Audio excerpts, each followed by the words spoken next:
Tapi benarkah seperti itu? Ikuti video saya terus ya. Namun sebelum saya memulainya, saya ingin menyampaikan duka cita saya yang sedalam-dalamnya kepada adik kita yang berada di Bali, berikut juga dengan korban-korban lainnya yang menjadi keganasan dari virus rabies ini.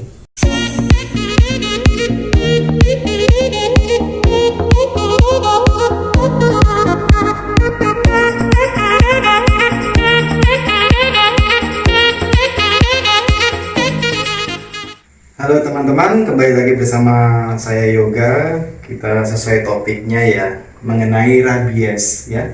Sebelum saya jelaskan lebih jauh, kenapa kok anjing selalu menjadi kambing hitam ya atas penyebaran atau penularan rabies pada manusia. Ini saya jelaskan dulu sejarah awalnya secara singkat. Jadi Lisa virus atau rabies itu sudah ada di Indonesia itu sejak zaman Hindia Belanda ya. Pertama kali itu tahun 1884 ya, ditemukan oleh Scroll. Dia menemukan kasus rabies itu pada kuda. Ya. Terus kemudian tahun 1889, Easterway dan Penning menemukan kasus rabies pada satwa anjing di Jawa Barat.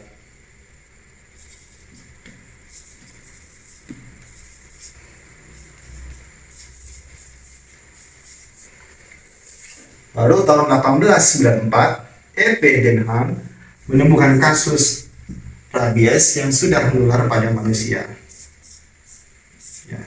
Jadi seperti yang kita tahu bahwa rabies ini adalah penyakit atau virus yang bisa menjangkit mamalia berdarah panas. Ya, contohnya selain kuda gitu ya dan anjing itu juga sapi.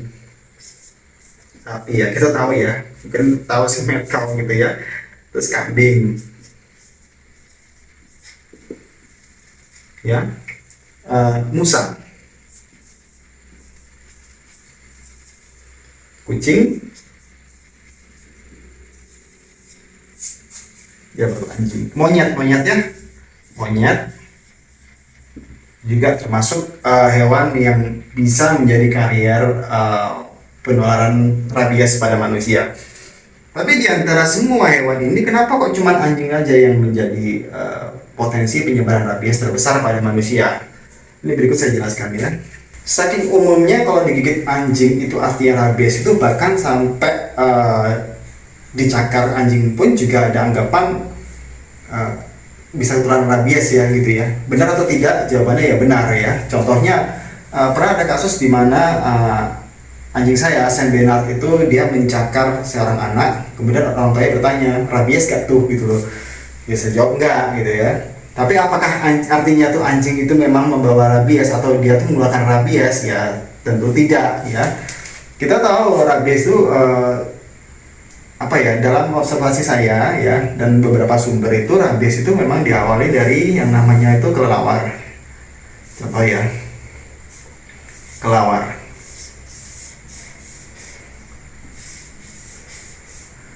Kelelawar ini memang dia tubuhnya secara biologis itu membawa yang namanya itu rabies.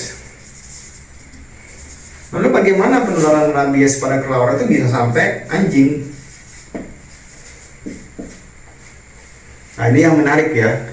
Dalam penelitian saya bahwa kelelawar itu adalah hewan nokturnal dan dia itu pemakan buah ya. Dia makan buah. Nah kalau kita lihat di pinggir-pinggir jalan yang ada pohon buahnya, terus ada buah jatuh, itu salah satunya penyebabnya adalah kelelawar ya. Nah dari sini ada satu lagi karier yang membawa virus rabies, yaitu tikus. Seperti ini ya. Tikus itu kan hewan yang oportunis ya, mereka makan hampir segalanya gitu ya.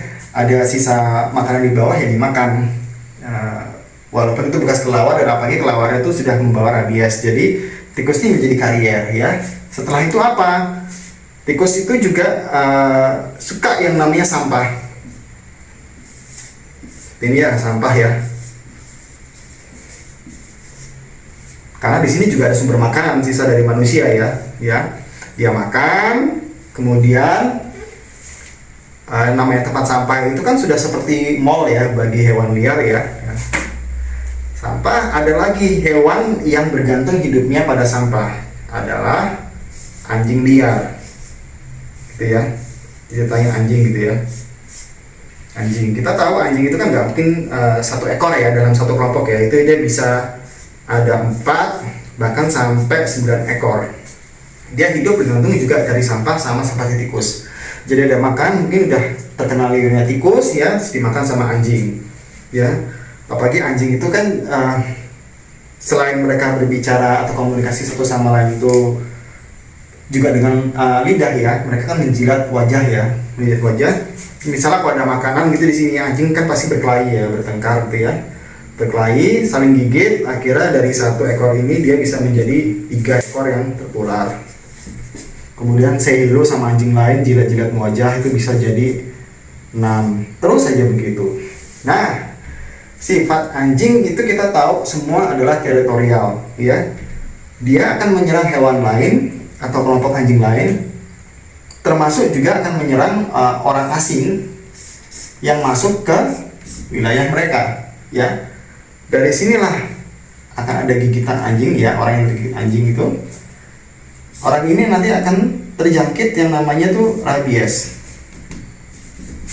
Di kelawar, tikus ya, ketularan anjing, anjing gigit orang. Nah, seperti itu teman-teman ya.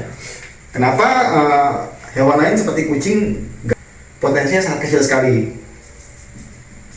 Karena kucing kalau ada orang kan kabur ya, mereka lagi masuk tempat sampah ada orang dia langsung lari gitu, beda sama anjing seperti itu ya. Tapi bukan berarti tidak ada kasus sama sekali, ada gitu ya. Saya cerita ketika saya masih kecil itu sekitar tahun 85 ya, pengasuh saya tuh waktu itu saya masih di Rawamangun. Pengasuh saya itu cerita kalau ada anak tetangganya ya yang di desa sebelah itu kakinya diamputasi karena dicakar kucing. Seperti itu tuh. Jadi nggak cuma gigitan ya, katanya tuh cakaran itu juga bisa berpotensi membawa atau menularkan rabies pada manusia. Kenapa ya? Mungkin karena kucing itu kan suka jilat kukunya ya, jilat kukunya terus dia bersihkan wajahnya ini kupingnya gitu. Terus ada anak karena mungkin dia suka kucing, main pegang aja kucing liar itu terus dikena cakar ya. Saya pribadi juga kurang tahu kenapa kok sampai diamputasi. Mungkin ya karena di zaman itu pengetahuan kita mengenai kesehatan masih kurang begitu banyak ya, ketambahan kita waktu itu belum ada internet gitu ya. Jadi cakaran itu juga bisa ya, misalkan kalau bisa mengandung liur atau saliva dari hewan kucing. Ini saya nggak nakutin loh ya, saya cuma cerita gitu loh, ini ceritanya beneran gitu loh ya. Nah setelah gigit anjing ini terus monyet itu juga termasuk ya. Saya bilang ini potensi kedua setelah anjing buat saya. Kenapa monyet itu juga sekarang kan hidupnya sudah mulai nggak terlalu alami ya, nggak di hutan ya. Mereka kalau ada sumber makanan atau sisa manusia ya di TPS gitu ya, mereka bisa nyerbu ke situ gitu ya. Contoh di daerah-daerah seperti Tulungagung ya, atau di Gunung Puntang ya, tempat saya dulu kerja di sana itu, monyet juga suka makan sampah dan pasti sudah ada tikus di situ. Apalagi monyet juga menggigit seperti itu ya, monyet. Setelah tergigit ini bagaimana gitu kan?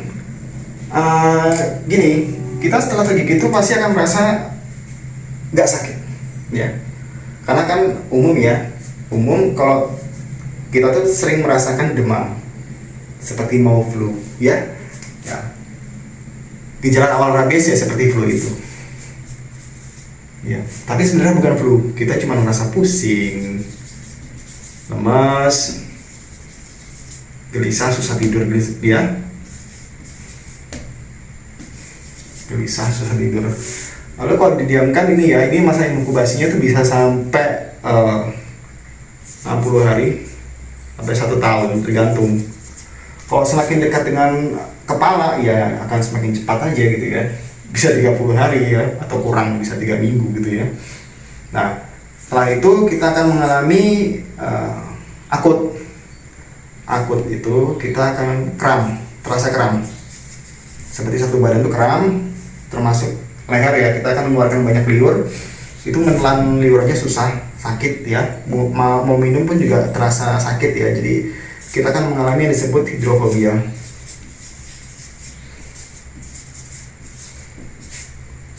Dan kita akan, yang paling jelas ya, kita sesak nafas 3 koma 4 kita kematian. Antisipasinya adalah kita tidak asal memegang hewan liar di jalan, bukan karena kita membenci dia, tidak, cuman kita juga harus bisa proteksi diri kita ya. Saya seperti ini aja antisipasi sendiri gitu ya, antisipasi seperti itu bukan karena apa-apa, walaupun saya sering tergigit anjing, namun itu sangat berisiko sekali ya. Kalau dulu saya pegang anjing itu bisa sampai 50 ekor gitu loh. Kalau misalnya saya tergigit ya, akhirnya membuat tangan kanan saya mungkin tidak berfungsi secara maksimal untuk beberapa waktu ke depan ya. Untuk menghandle anjing lain selama yang satu ekor aja tuh udah nggak maksimal, apalagi ini bisa sampai puluhan, kan seperti itu ya. Jadi bijaksananya kita bertanya dulu ya, dan atau tidak asal memegang, seperti itu ya. Kemudian kalau bisa digigit anjing, apakah pasti ketularan rabies? Ya nggak juga gitu loh. Apalagi kalau misalnya anjingnya sudah divaksin ya, terus di rumah dia tidak interaksi dengan hewan liar lainnya, kecil kemungkinan sekali itu dia akan menularkan rabies ya. Kemudian kalau misalnya anjing atau kucing yang sudah divaksin, apakah dia bisa dilepas gitu kan? Dia dilepas dan tidak akan terjangkit rabies? Ya bisa juga gitu. Karena apa? Sebenarnya vaksin itu kan hanya ibaratnya kita di udara dingin kita pakai jaket atau pakai selimut gitu loh ya. Itu bisa menahan dingin untuk menghindari kita sakit. Tapi kalau pas daya tahan tubuh kita pas lagi turun, ya kita masih tetap bisa masuk angin seperti itu ya. Jadi saran saya yaitu, walaupun sudah divaksin, jangan pernah kita lepas biarkan satwa kita ya. Kita nggak tahu apa yang mereka lakukan di luar, mungkin hal kotor lain ya, bawa kuman terus pulang ke rumah, itu bisa mengganggu kesehatan rumah gitu ya, seisi rumah seperti itu teman-teman ya. Karena perlu diingat bahwa kasus rabies ini sebenarnya adalah kasus yang luar biasa ya. Jadi kalau misal ada suspek yang menderita rabies, maka dinas atau Pemda setempat itu akan menginstruksikan tim yang berisi dokter hewan untuk mengolah TKP ya. Biasa tim itu juga nanti kerjasama dengan pelatih atau pawang ya. Nanti akan melakukan wawancara, kira-kira di situ ada berapa ekor anjing liar ya, warga mana saja yang sudah pernah berinteraksi dengan anjing liar tersebut, apakah ada peliharaan warga lokal juga yang berinteraksi dengan anjing liar tersebut ya, karena ini adalah penyakit yang sebenarnya belum ada obatnya ya teman-teman ya. Yang ada hanya vaksin saja berupa VAR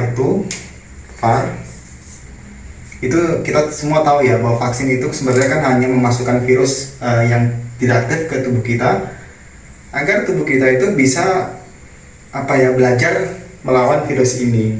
Tapi bagaimana tubuh kita ini bisa belajar melawan virus tersebut jika yang masuk langsung virus yang aktif gitu ya. Oke, jadi saran saya sebagai pencinta hewan ya, kita harus lebih paham cara menghandle mereka dan cara memproteksi diri kita seperti itu ya.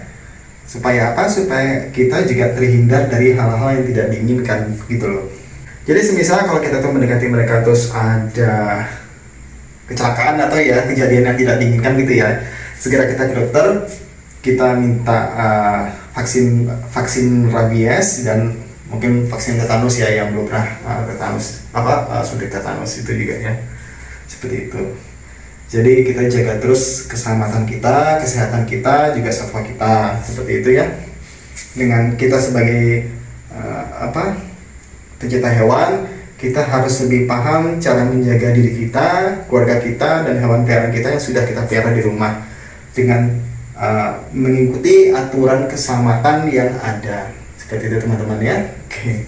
Terima kasih sudah menonton video saya.